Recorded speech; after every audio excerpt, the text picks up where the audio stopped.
Craig Rivera. We have never specifically been targeted until now. I'll tell you this, positions are about a mile. Will you get down over there? Now with reports of American ground troops in Afghanistan. There are still some 30 heavily armed prisoners holed up in the fortress. Assignment Danger is next. Shrapnel inbound, shrapnel inbound. Fearless under fire. Courageous yet calm. Westerners On top of every story. The Fox News team, your eyewitness to history. Here we go again. Here we go again. The second building is collapsing.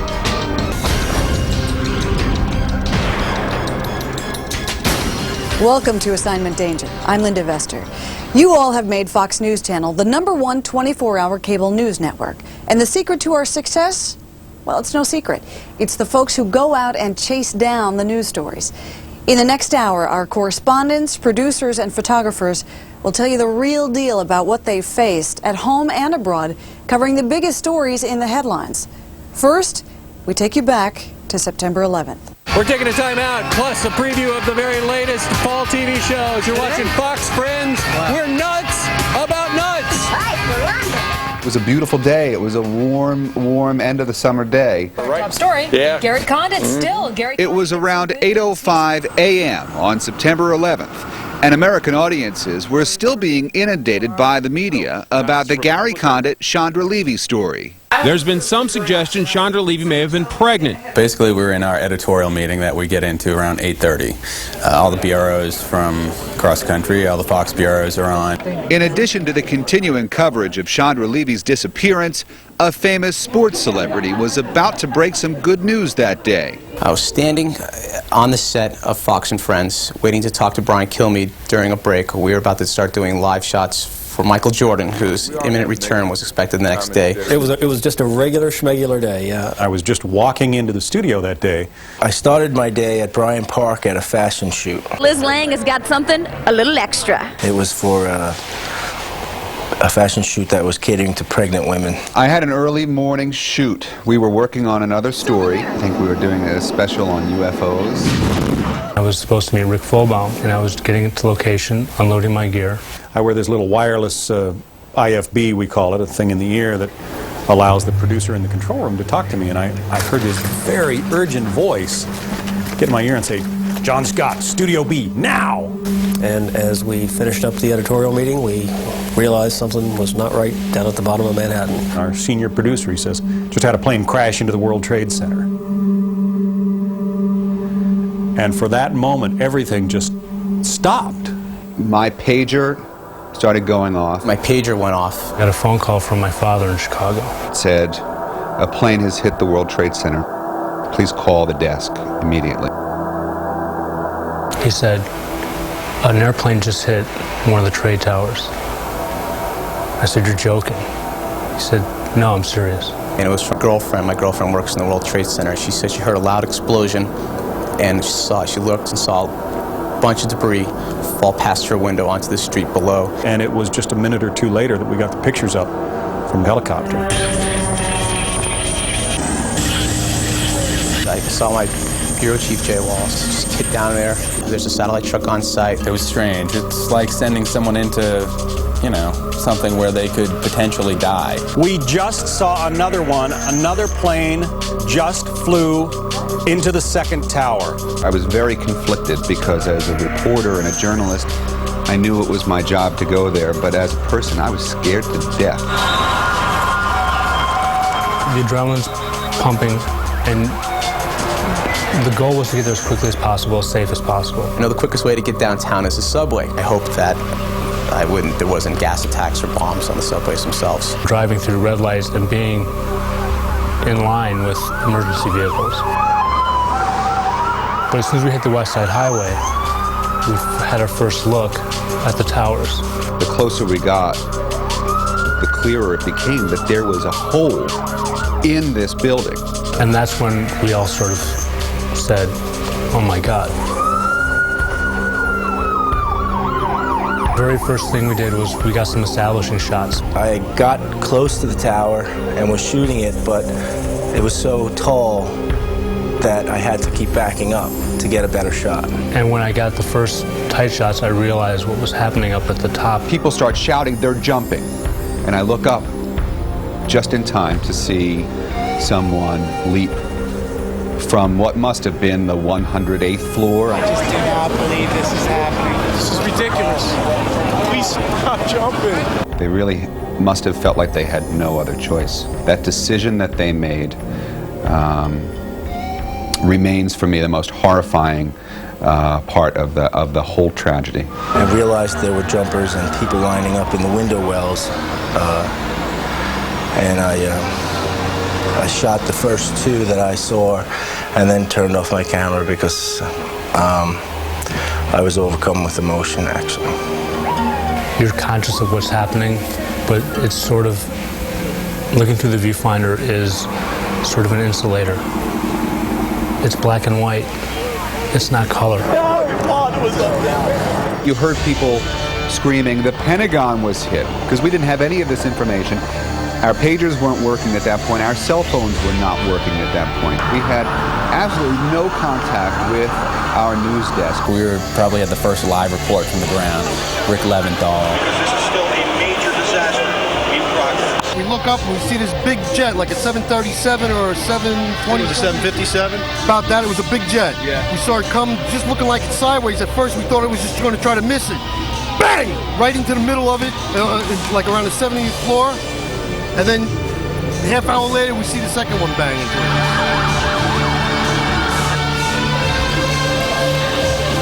At one point, though, we shot rows and rows of firemen walking two abreast, walking right into the base of the tower. And they were all looking up with dread and fear in their eyes. And what will stick in my mind is seeing their faces, looking up at the tower and knowing that it was going to be bad. Nothing could prepare us for what we saw. Oh, there it goes, there it goes, there it goes! But the horror from that day was far from over. This Fox News special will continue after a short break. Assignment Danger. Millions of people witnessed the terror attacks of September 11th on television, but Fox News was there at the Twin Towers. Our eyewitness account continues as the unthinkable happens. The attack on the World Trade Center was an unbelievable act of terrorism.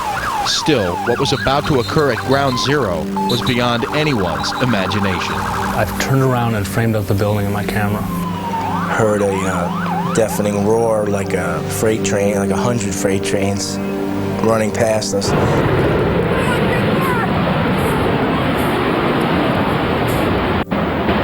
And it was the tower coming down. And I remember watching that building collapse in my viewfinder. Which couldn't, to this day, can't believe happened. This immense building, like a waterfall cascading down. Oh my God! Oh my God, Rick! Oh my God! There's been a huge explosion. Everyone's running in the other direction. It's gone! The whole tower! It's gone! I couldn't hear the towers crumbling over the people who were screaming. The voices, the shrieks from the crowd were so loud. Police officers, firefighters, a woman pushing a baby carriage, everyone running, some of them screaming. Cops yelling, "Get out of here, run." Let's go! And behind them was this 300-foot tall mushroom cloud of dust and debris and stuff just rolling up Church Street. A wave of motion coming towards us from south. Rick Leventhal was doing the live reporting. It's unclear what happened, if the tower collapsed or what, but I think we better get out of this mess, dude. We jumped in the truck with the camera. Get in. And at that point, there was so much smoke and dust billowing in, I just jumped out and put the camera on the ground. And immediately just was choking on all the dust that was in the air.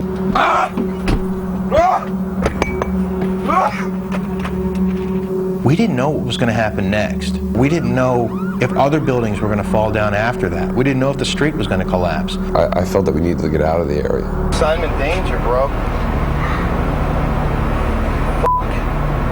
We didn't know what was in the air. We're gonna die in this satellite truck with no cell service? When the cameras started clearing up, we both just instinctively went out and continued to work. There was ash covering everything, and people walking out of the haze covered head to toe. They turned into like zombies from a horror movie. And I just started reporting. I stood in the building for a couple of seconds, and then all of a sudden the building started filling up with smoke. And I started talking to anyone who seemed able to talk to me, who seemed, you know, willing, who seemed coherent. How many people would you say were on the ground when the building exploded or collapsed? Law enforcement, over in that corner there, I don't know, there might have been 100, 150, I don't know. Yes, I was in danger. How much danger? Negligible compared to the people in the building. Just thank God I'm alive. Or all the firefighters, police, and EMTs that are surrounding the bottom of the building. I was in no danger at all compared to them. Everything came down. Couldn't see, couldn't breathe. It's terrible. I never seen nothing like it. How close were you to the building when this happened? I was in front of the door of 5 World Trade Center, evacuating the people out of the building. And we got a lot out. Then it just blew. When the second tower fell, all right, here we go again. I wasn't nearly as scared. The building is collapsing. At that point, I was like, okay, I know that when the tower's going to come down. We do need to put it down now. I think we need to put it down now. Here we go. There's going to be a big cloud of smoke, and it's going to pass by. Covered earthquakes, hurricanes. Obviously, never anything like this. But I wasn't going to leave. I wanted to report on what was happening. We went back out into the corner of the street.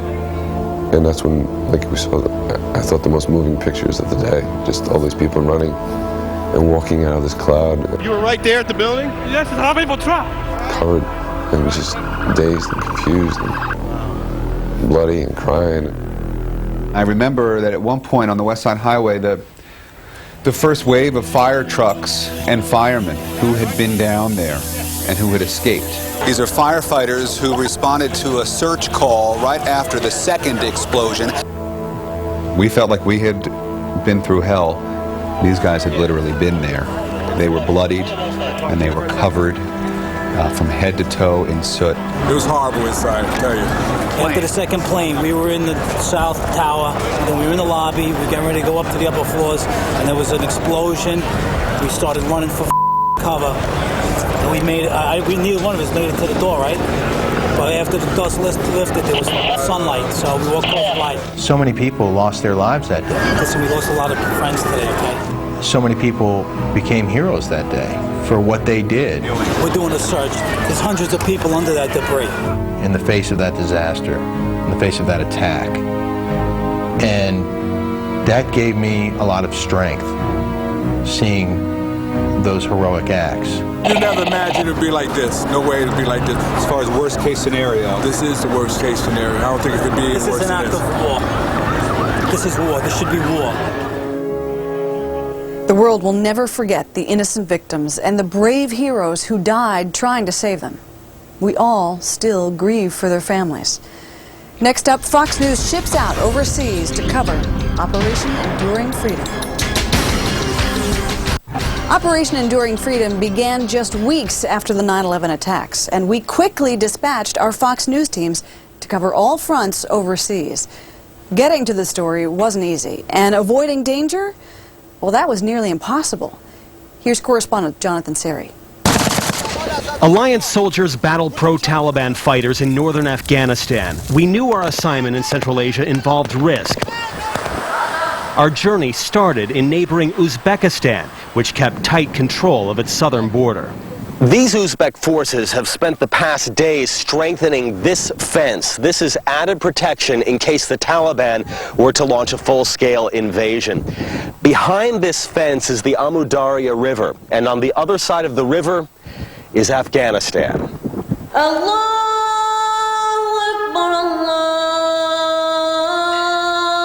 Although 80% Muslim, Uzbeks were highly suspicious of Islamic militants. This Cold War enemy was now America's ally in the war on terror, hosting U.S. troops in planes. But the government of this former Soviet republic had no intention of letting foreign journalists into Afghanistan. Having covered the collapse of the Twin Towers, we had this burning desire to do something for people back home. This wasn't just a story. This was a story that affected all Americans. A petition signed by dozens of international journalists convinced Uzbek President Islam Karimov to open the border for the press. The government arranged a slow barge that took us upstream to an Afghan port secured by the Northern Alliance. As we make our way up the Amudarya River, you can see the Friendship Bridge, linking Uzbekistan with its southern neighbor. It's been closed since 1998, when the Taliban seized control of this region of northern Afghanistan. Now relief organizations are lobbying the Uzbek government to reopen the bridge. Though excited to be heading to Afghanistan, we were also aware that we were traveling by daylight for safety reasons, on top of a vessel with no sides to protect us from any hostile fire we might encounter. Our nerves were calmed when a lone, elderly Afghan man emerged on the south bank and gave us a friendly greeting. But the warm feelings wouldn't last for long. Shortly after arriving in Mazar-e-Sharif, we learned of an uprising at Kala-e-Jungi, a sprawling 19th century fortress just outside of town. Hundreds of pro-Taliban prisoners had overpowered their captors, killing American CIA agent Johnny Mike Spann and seizing a seemingly endless armory of rockets, grenades, and machine guns. The fighting would last for days. Early Monday, American planes attempted to bomb the Taliban-controlled side of the fortress. One bomb strayed from its target and blew this gaping hole in the Northern Alliance side. The massive explosion injured 5 American Special Ops troops and scores of Northern Alliance fighters. Hey, heads up, there's shrapnel inbound, shrapnel inbound. As the Fox team worked its way through a maze of adobe walls in the village next to the fortress, stray bullets periodically pierced the air.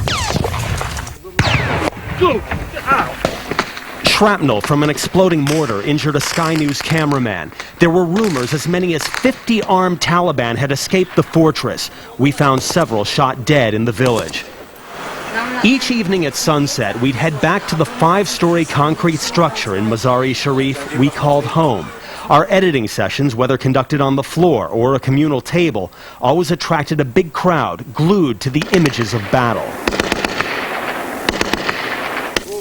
I turned around, I put my lens into this guy. I tried to get a focus on the guy. This guy, he tried to fix his machine gun. And question of seconds, he received a bullet right in the eye. He started rolling down next to me. One of these guys tried to stop the bleeding, and they put one of these turbans around the head of this guy. From our hotel balcony, Kala-e-Jungi looked like a 4th of July fireworks display during the second night of fighting, and it wasn't over yet. Even after last night's heavy bombardment, there are still some 30 heavily armed prisoners holed up in the fortress. The battle was intense. In all, 40 Northern Alliance soldiers were killed. But when we finally entered the fortress, we found hundreds of dead Taliban prisoners. Well, I covered already 9 wars in my life. And I never get this kind of images in my camera. It was more like a Killing Fields movie. Although the fortress is back under Northern Alliance control, the situation here is still very tense. Occasionally we're hearing gunfire, and there are plenty of places where Al-Qaeda prisoners can hide. At the time we're taping this, we're told there are 2 hiding out in the basement of this building behind me. Northern Alliance fighters had the prisoners surrounded, but the Taliban were notorious for lethal suicide attacks, and right now they had nothing to lose. The Northern Alliance tried grenades,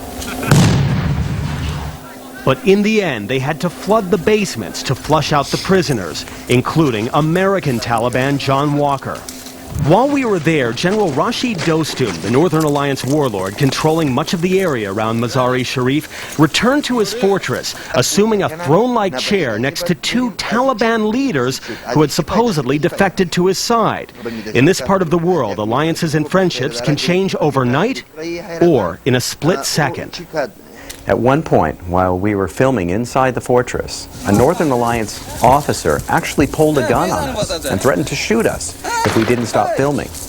But then moments later, this same guy was acting like he was our best friend.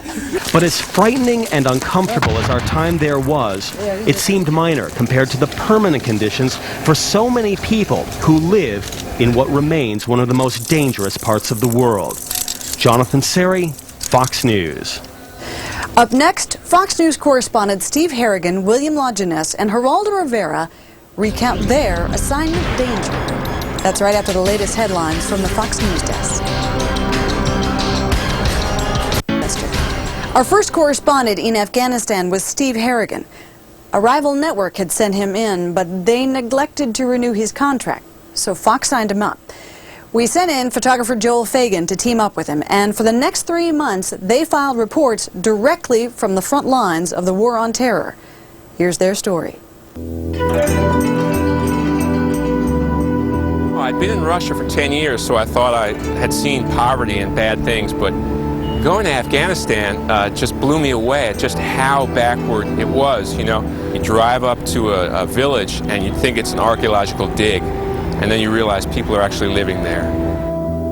The helicopters are flying again here as fighting is picked up in northern Afghanistan. I started out really just with a suitcase. I had just left one company and joined another. So I had a little bit of money in my pocket, one suitcase full of gear, and I was totally on my own. We saw some heavy fighting yesterday around the city of Taloqan. It was an amazing sight. I walked into base camp and I started talking to people and I go, does anybody know where Steve Harrigan is? And they just kind of pointed to the roof.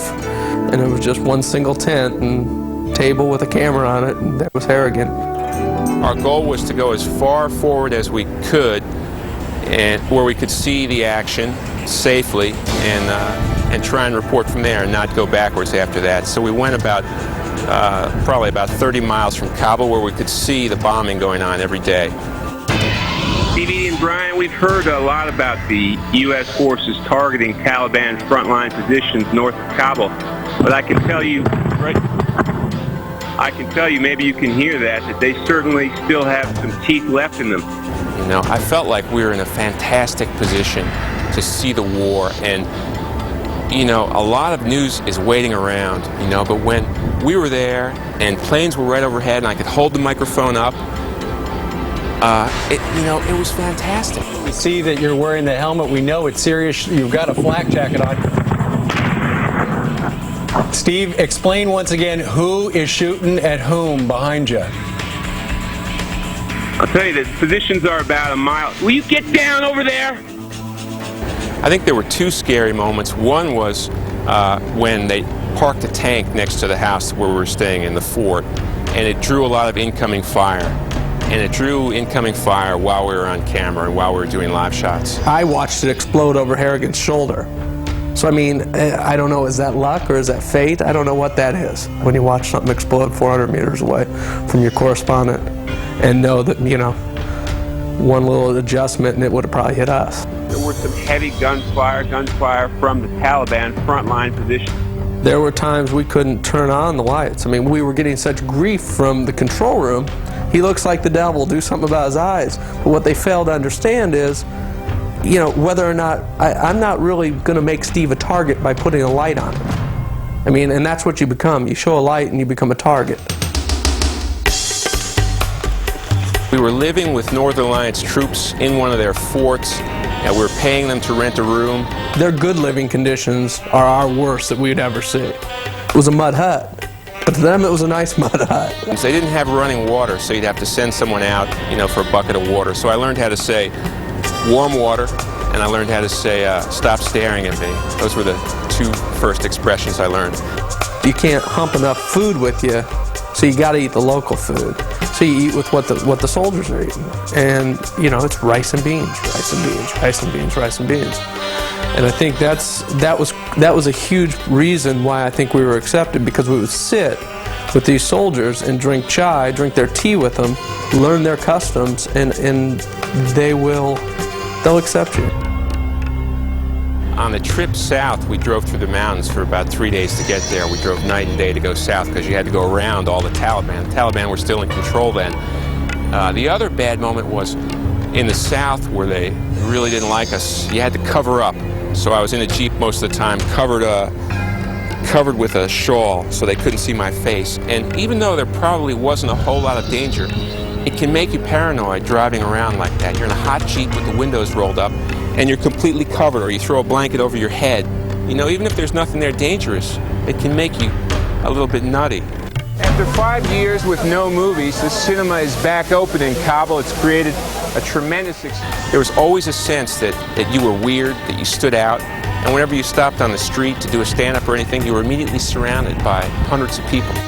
We have the owner here, a man who used to secretly sell televisions while really selling. Numerous times we had guns pointed at us. Numerous times.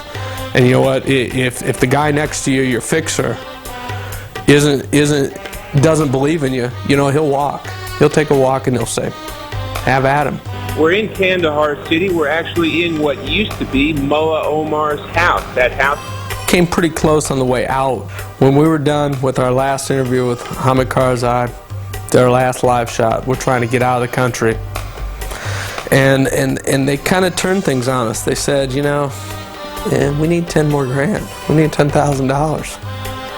You know, a lot of people travel this road and don't make it. You guys need to fork over about 10 grand. Steve said, no, don't got it. Don't got it. Now, whether they believed us or not, I don't know. But the whole way back, we're thinking, you know, these guys are going to take us down a dirt road and just dump us. It requires improvisation. You know, you're thrown into a situation, you don't know the language, you don't know the people, you're in danger. So it's a tremendous challenge. You know, and you do it right with somebody, and you do it better than everyone else around, it's great. And that's what you're looking for. You're looking to kick everybody's butt on the story, to watch the greatest thing happen, to show it to the world, and to tell the story. And to do it calmly, to keep your cool. That's what you're looking for. It doesn't come around all the time. We gave Steve Harrigan and Joel Fagan a few weeks to rest up back home. Then they went straight back to the front lines. In fact, they continue reporting from there. Next up, correspondent William LaJeunesse in the middle of demonstrations in Pakistan as thousands of people around him were chanting, "Death to America."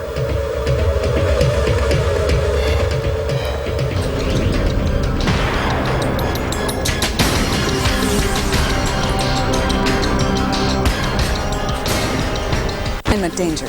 Correspondents from each of our Fox News bureaus had a tour of duty in the war zone. William LaJeunesse was sent from Los Angeles. He came back with an unusual souvenir and a tale he will never forget.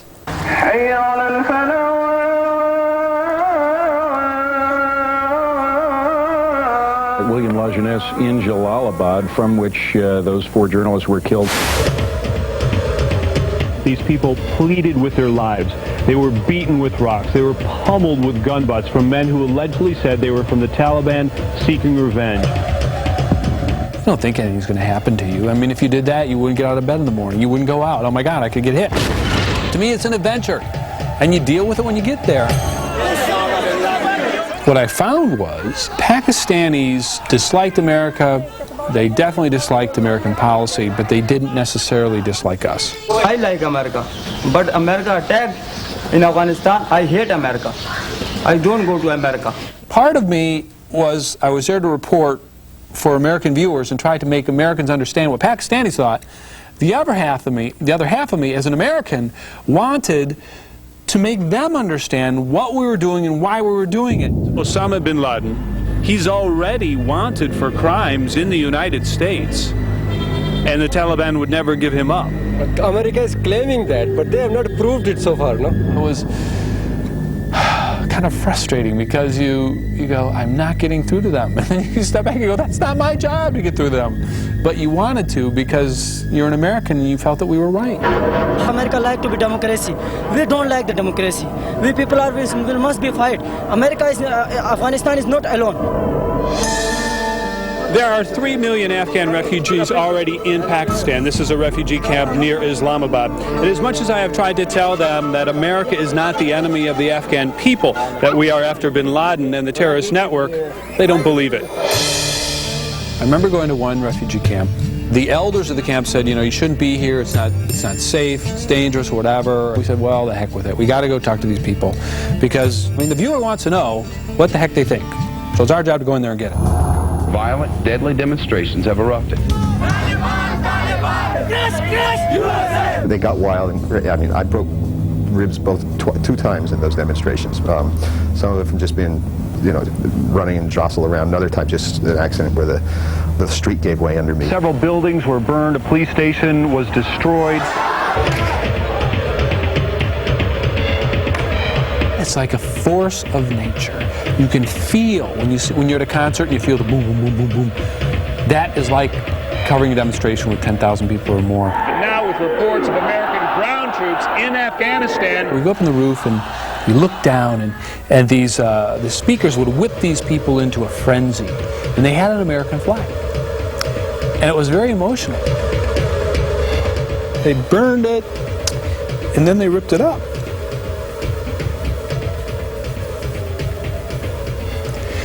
So after it was over, I went down, and this is the parts of the flag that I picked up off the street in Peshawar. After waiting and waiting 2 months to get into Afghanistan, this was the day that we finally drove in, praying that we're going to make it through and that the Pakistani army doesn't stop us, because God only knows if that occurred, how long we'd be held up, what would happen to us, would we ever make it to Afghanistan.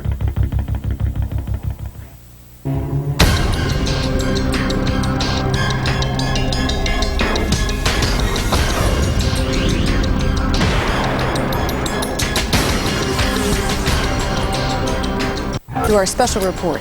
We'll pick up where we left off. As Fox News correspondents were crossing the border into Afghanistan, danger was their welcome. Back now to William LaJeunesse and his story. It was just literally like this mad rush for the border. No one really had time to think, well, is this safe or not, or should we reconsider? You didn't have a choice. You either went now or you didn't go at all.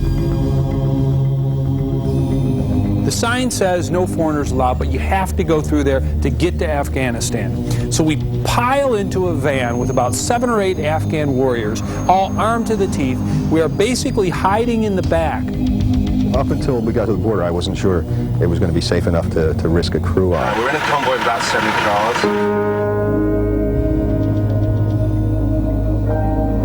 The guards stop our vehicle, they pull out the driver, they hit him with sticks, they pull Ed out, they hit him with sticks, they open our van, we're forced to get out, there's this huge screaming match ensues. For about the next 2 hours, we're laying down in the back of this van, praying that we don't get caught, and we make it through.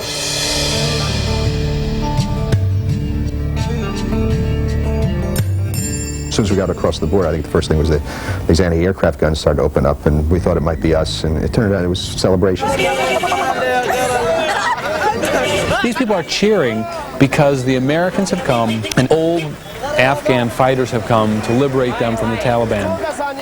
They went to the Taliban leader, the governor here, and basically gave him an ultimatum saying you can leave and live or you can die. We had the first live shot out of Jalalabad of anyone. Here we are on the streets of Jalalabad has brought quite a crowd out, but they are happy. The Taliban is gone, and they are now in process of building a new government here. The first couple of nights, we had to do live shots. So we got a shop owner to open up his shop and leave the electricity on all night and work from the street, which was, in one sense, made for better TV. In another sense, was much more dangerous than we probably should have done. Suddenly, out of nowhere, 3 or 4 carloads of Afghan soldiers show up, and they confront us. We think we're going to lose our gear, we're going to get beat up, we could get shot. There's no security around, there's no one around for miles. And suddenly, out of the doorway, or out of the shadows, the 2 security people who are with us, they didn't even have guns at that point. And they say 1 or 2 words to these guys, and they all disappear. The bottom line there is it really depends on who you're allied with. Who is your warlord? Who is the guy that will vouch for you? Whose warlord has more guns? It isn't what you know, it's what you don't know. And as you proceed on any given day, you assume everything's going to be fine, but suddenly things get bad to worse very quickly. Some people said there were 3 bodies, some people said there were 4 bodies lying on the side of the road. 4 men, 1 woman watched as the cars that brought them left them behind on a lonely mountain winding road in a foreign country. That's when the first shots were fired. You got to understand, it's kind of a life check or reality check on some of these things. Fox's William Lajeunesse live on the video phone. We got an exclusive look inside their regional command center. It is a new day and a new era here in Jalalabad. It was a reporter's dream. I mean, here you're witnessing history. This is the fall of a country and the rebuilding of that country and the reclaiming of its cities. This is something I'll never forget. Straight ahead, snipers on the front lines in Afghanistan target one of the newest members of the Fox News team. Correspondent Geraldo Rivera. Craig, where are you? Craig Rivera! We have never specifically been targeted until now.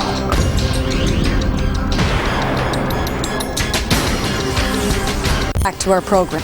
Teamwork is the name of the game in news. You look out for your crew no matter what, especially when it's a dangerous assignment. For Fox's war correspondent, Geraldo Rivera, the team was literally a band of brothers. I've covered war most of my career. Basically, between Craig and I, we've covered every major conflict on the planet for 3 decades. However dangerous the coverage has been, we have never specifically been targeted until now. I've gotten a lot of attention for the first of the sniper rounds because it passed so close that my body microphone picked it up quite clearly. Oh! What people don't realize is that my brother Craig was shooting the video. That was the first of 3 occasions where we had near misses. Geraldo was doing his stand-up, and as we were standing there, we suddenly heard bullets whizzing by our head. It can't last much longer. It can't last much longer. Their backs are literally to the wall. They can keep sniping, they can put up a fight, but they've got no place else to go. I think there's a very good chance that Geraldo was targeted. Afghan fighters standing within yards of us, walking around the front lines, not being shot at, and we were being shot at. They were trying to knock our heads off. Craigie! Craig, where are you? Craig Rivera! You know, he's wearing his black cowboy hat and he's got the mustache, his very distinctive looks. Some of the later incidents, the bullets were much closer.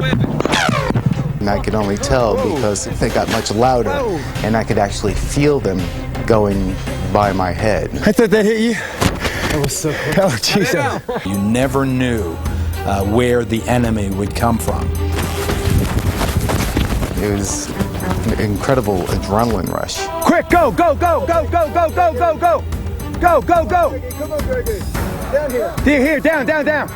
You're looking at the first pictures of the very recently liberated town of Kunduz. The city is swarming, as you can see, with soldiers. Now remember, this was Taliban territory. Very often the enemy were defeated Taliban or Al-Qaeda fighters so angry, so filled with rage at the West, still heavily armed and desperately in need of money also, and they understand that Western importers travel with a lot of dough. I felt that danger and death could come really from any quarter. They are still so close to this position that we can hear Arabic being spoken over the short-range walkie-talkie. My gravest, most profound disappointment was not actually being there when Osama bin Laden was captured, or indeed not being able to report the capture or death of this mass murderer. My second and much lesser disappointment was that there were not, you know, the Flintstone Afghanistan caves. You didn't have bowling alleys and movie theaters or entrances where trucks could enter and exit at the same time. That just was not the case. I just figured I had to go in and see for myself what the hell was inside those things. So I wondered constantly about booby traps. I wondered constantly about, you know, the kind of holdouts that we found among the Japanese troops in Iwo Jima and places like Guadalcanal. Blasting Japs fortified in caves. I worried about all those things. Fox was among the first to find the caves. He was certainly the first to go in the caves. Basically, what they did was carve places out of the mountains, some for residence, some just to protect them from bombing, others for the storage of ammunition, food, that kind of thing. It was very, very, eye-opening on the one hand, very ominous on the other, and very different than anything I had experienced. Well, it certainly gives you an idea of how they've carved into these mountains. If you can kill 3,000 men, women, and children, if you can attack civilians on a plane and cut throats of stewardesses and then aim your aircraft into the middle of the bosom of people living a tranquil civilian life, then you can do anything. Prior to September 11th, the rap has been, or was, that the American people aren't interested in foreign news. The American people understand now that what happens over there can have a very direct impact, sometimes very, very negative impact on life here. Thanks for tuning in this hour for Assignment Danger. All of us here at Fox News, not just those of us you see on camera, are working really hard to get you the very latest from the front lines in the war on terror. And you've rewarded us by making FNC the #1 24-hour cable news network in America. We're grateful. Thank you. In fact, we invite you to become a Fox fan. Find out how by going on foxnews.com. I'm Linda Vester. Next up, today's top news headlines.